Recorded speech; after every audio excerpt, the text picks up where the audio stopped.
He's going 5 to 7 minutes long. He's mindful of the timing mechanism over here. His speech is going to be in the vein of communication and helping us be better communicators. So I want you, if you would, please help me give a good, rousing hand of applause for Ernie Panza as he comes. Ernie.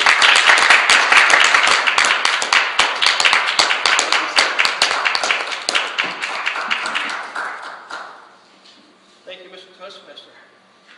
Fellow Toastmasters. I walked in here tonight not knowing what to expect, but I must say this is like the most positive, fun Toastmaster meeting I've ever been to. I'm going to take a few minutes at the onset here just to persevere and go through a little bit of my idea. For several years I wanted to move to Jacksonville. Last week or the week before last, I moved to Riverside. I've been visiting clubs. I've been a Toastmaster since 1981, been at ATM probably for the last 15 years. Enjoy it. And didn't know what to speak about tonight. Didn't know if I should talk about Toastmasters because you're in communications, or if I should talk about how to write a book, or your book, in 90 days or less. And the reason that comes to my mind so rapidly is I've written now 17 books. The last one is right now going to the publisher, actually today, is The Secrets of Writing Your Book in 90 Days or Less. Now, there was one I could have talked about because that one is at the publishers now, which is Public Speaking Made Easy, Fun, and Profitable.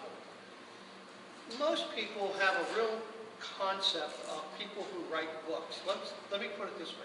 Some people who belong to Toastmasters, other people say, wow, you belong to Toastmasters, you get up and make a speech. Well, making a speech is not difficult when you know what to do. It's not difficult when you know what to say and if you know your audience and what you're going to talk about. Writing a book is the same thing. The two major questions I get all the time in writing a book is, how do I get started and do I have to write every day? My concept on writing, and perhaps speaking also, is do what's comfortable. There's no major rules in number one in writing a book or giving a speech. They're pretty much the same way. You know, you have to have, when you get up and give a speech or write a book, you have to have basically an idea. You have to have also determination that you want to do it. You have to have some knowledge about it, and then you have to take the bull by the horns and do it. There's a phenomenal statement that says, beginning is half done. Simply means if you get started, you can do whatever you want. If you have the mindset that you want to do something, you can achieve it, you can accomplish it.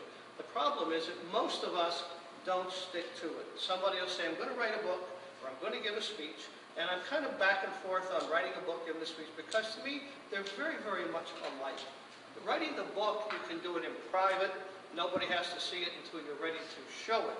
Giving a speech is a little different. You have to get up and talk about it.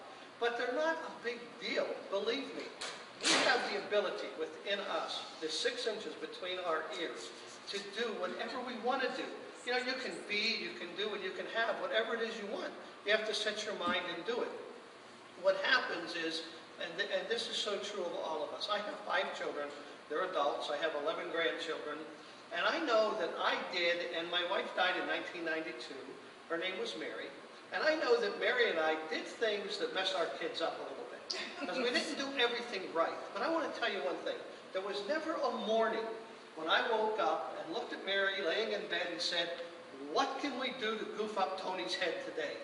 But I guarantee we did stuff to mess up Tony's head, or Lisa, or Lori, or Tim, or my other son, Ernie. We did things because we're all human. What we have is we have a situation is when we set a goal, we sometimes don't tell anybody about it. Because we're afraid that if we tell somebody about it, it may not happen. And if it doesn't happen, they laugh at us.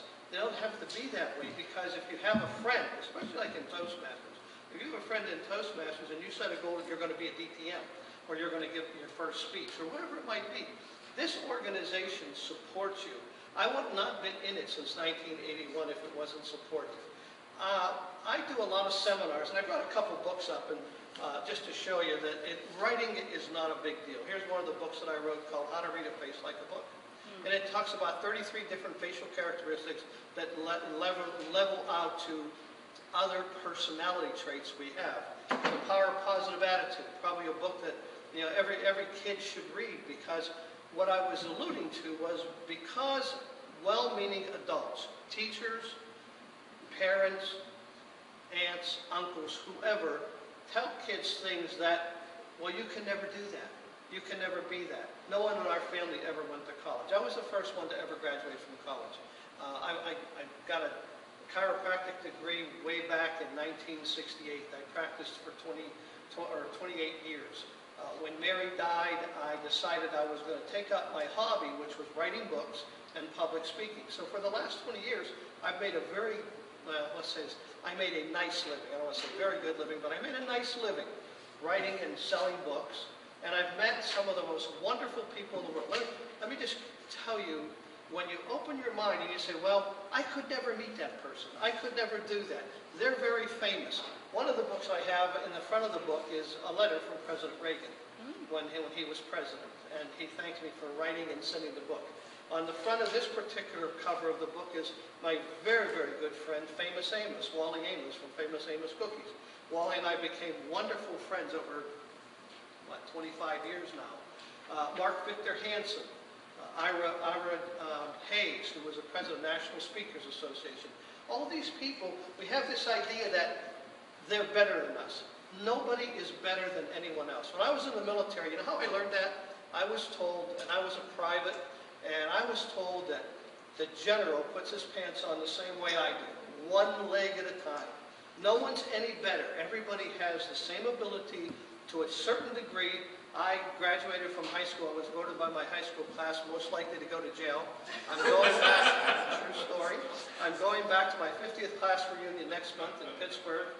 And my friend now, but wasn't when he wrote an article in the Pittsburgh Magazine, said that isn't it ironic that this dyslexic illiterate, which was me, kid graduating from high school, his classmates thought they would see his picture on a hanging in a post office and not the front of a book. We all have ability. We have to go to where we can. I do a lot of talks for schools all over the country, and the major talk they want me to go talk about is don't let anybody steal your dream. Now, as adults, we can't let anybody steal our dream. We have to persevere, but we have to have a dream. We have to get a dream, and we have to go for that dream, and don't give up on it. Just those guys.